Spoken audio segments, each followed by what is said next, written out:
उत्तर पूर्वी दिल्ली में दिल्ली की सबसे बड़ी लड़ाई का औपचारिक आगाज हो चुका है।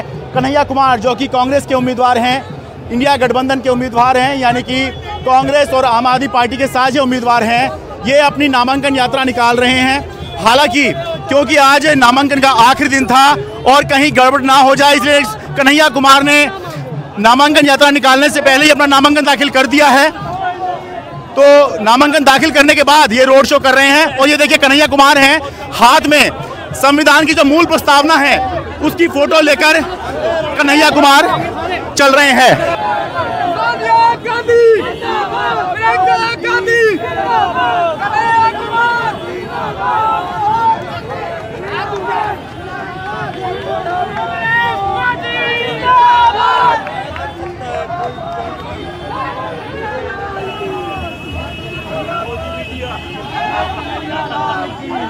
उत्तर पूर्वी दिल्ली में फाइट इस बार बहुत कड़ी मानी जा रही है, क्योंकि पिछली 2 बार से मनोज तिवारी जीत रहे हैं। पहली बार 1.5 लाख करीब वोट से जीते, दूसरी बार करीब 3.5 लाख वोट से वो चुनाव जीते।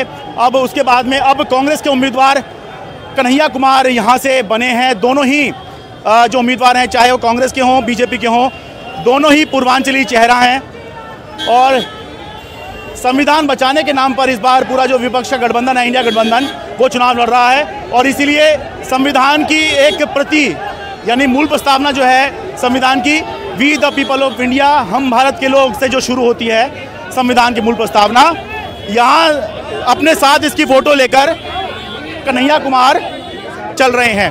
एक बार बात करने की कोशिश करेंगे। कन्हैया कुमार हमारे साथ में हैं। कन्हैया जी, आज नामांकन है आपका, दिल्ली की सबसे बड़ी लड़ाई इसको मानी जा रही है, इस पे क्या कहेंगे आप? मनोज तिवारी साहब का मुकाबला, जो 2 बार से सांसद हैं, 3.5 लाख से जीते थे पिछली बार। देखिए, सबसे पहले तो आप नॉर्थ ईस्ट में किसी भी इंसान से बात कर लीजिए, जो लोग वोट किए हैं मनोज तिवारी जी को, भाजपा को, उनसे भी पूछ लीजिए।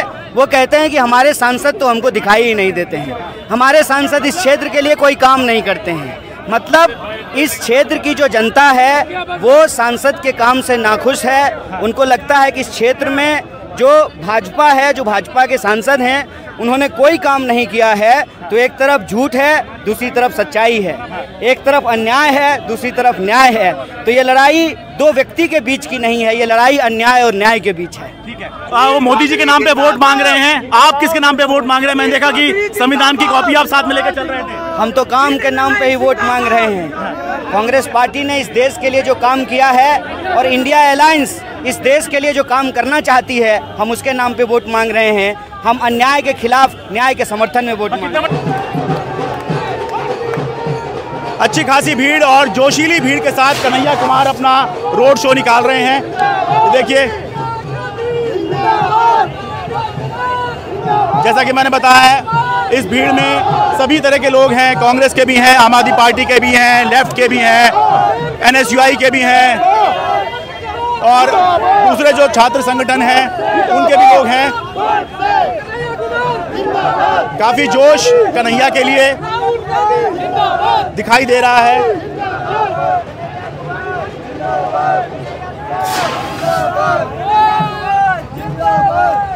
कन्हैया कुमार के रोड शो में कार्यकर्ताओं में काफ़ी जोश है। फिर वो कार्यकर्ता किसी के भी हों, कांग्रेस के हों, आम आदमी पार्टी के हों, मुख्य रूप से कांग्रेस के तो है ही, क्योंकि कन्हैया कुमार कांग्रेस के उम्मीदवार हैं। तो कार्यकर्ताओं से ही बात करते हैं। क्यों जी, थोड़ा बताइए, कुछ ज़्यादा जोश दिख रहा है आपके उम्मीदवार के लिए, खासतौर से कन्हैया के लिए ज़्यादा? 100%। कारण क्या है इतना जोश बाकियों में नहीं भाई दिख रहा? साहब, पूरा देश बेरोजगारी गरीबी से परेशान है।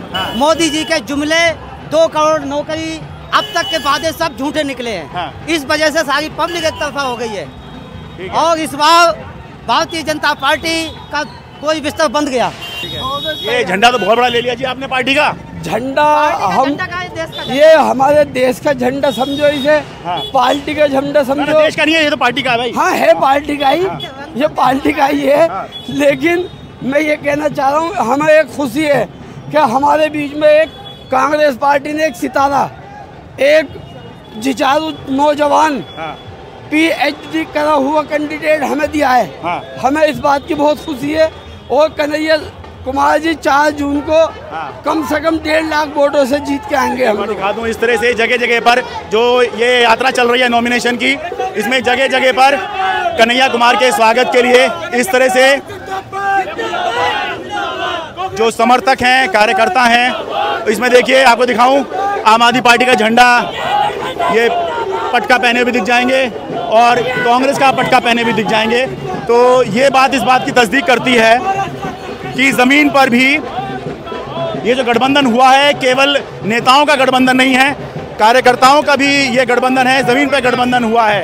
जबरदस्त गठबंधन है कार्यकर्ताओं का, पार्टी का, और गठबंधन 300 पार इस समय सत्ता में आने वाली पार्टी है गठबंधन। और ये बताइए, कम से कम पिछली बार का जैसे तो हर चुनाव अलग होता है, पिछली बार का देख लें तो कांग्रेस आम आदमी पार्टी के वोट मिला के भी बीजेपी जितने नहीं हो पाए। आज समय गठबंधन की 70% वोट बन रही है, 70%। अच्छा, अगर सारा गठबंधन मिला के 70% है और 70% में ईमानदारी से चुनाव होगा तो 300 से ऊपर सीटें गठबंधन की आ रही हैं। अच्छा, ये कन्हैया कुमार जीत जाएंगे आप? कन्हैया कुमार तो बुद्धिजीवी आदमी है, डॉक्टर है, एक तरफ नाचने गाने वाला आदमी। राजनीति में बुद्धिजीवी का बड़ा हकाल है। भविष्य बनाना है बच्चों का, ये भविष्य केवल डॉक्टर ही बना सकता, कोई दूसरा। जनता कह रही, मैं नहीं कह रहा हूँ, जनता कह रही है, देश का युवा कह रहा है, देश का किसान कह रहा है, देश की माता कह रही है, देश की महिलाएं कह रही है, जिनके मंगल सूत्र को देश के प्रधानमंत्री जी ने कोरोना काल में खुद बाहर निकाला, नोटबंदी के वक्त में खुद बाहर निकाला, उसी को संकल्प लेते हुए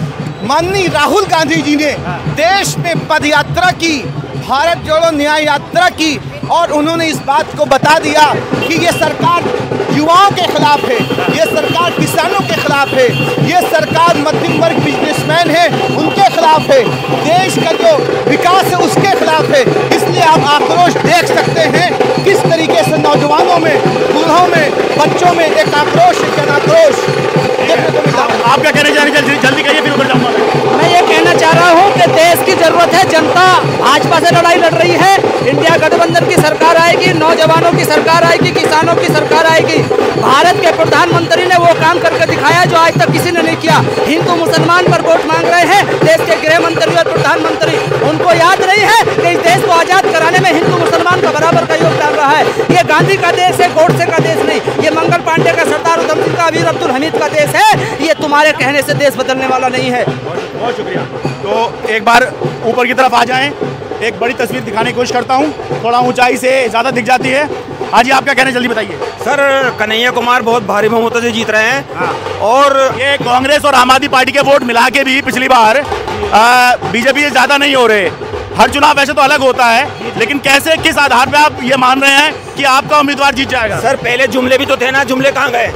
आम आदमी पार्टी कांग्रेस का वोट 1 लाख वोट से ज्यादा जीतेंगे कन्हैया कुमार जी। बहुत बढ़िया, शानदार व्यक्तित्व है, शानदार।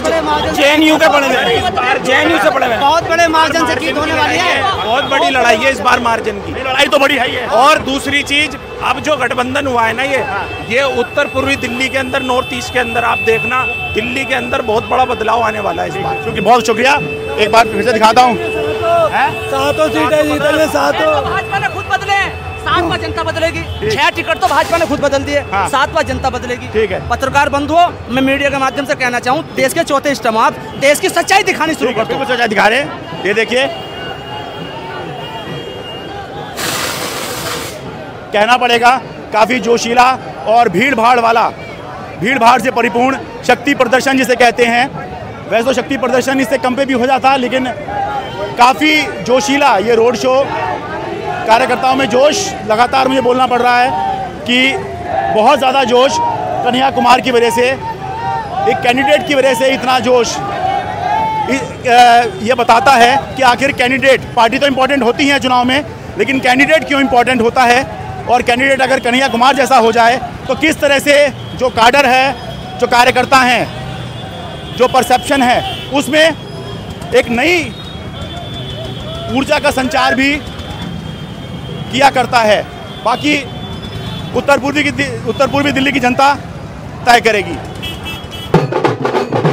उत्तर पूर्वी दिल्ली में केवल इस बार नहीं, पिछली बार भी मुकाबला कड़ा था, जब बीजेपी के मनोज तिवारी के सामने कांग्रेस ने पूर्व मुख्यमंत्री शीला दीक्षित को उतार दिया था। इस बार मनोज तिवारी के सामने कन्हैया कुमार को कांग्रेस ने उतारा है। आने वाले दिनों में, यानी कि जब तक चुनाव के नतीजे नहीं आ जाते, चुनाव नहीं हो जाता, तब तक ये सीट और कन्हैया कुमार बनाम मनोज तिवारी की ये लड़ाई की कहानियाँ चर्चा में बनी रहेंगी। दिल्ली से अपने कैमरा सहयोगी कानन पात्रा के साथ में शरद शर्मा, NDTV इंडिया।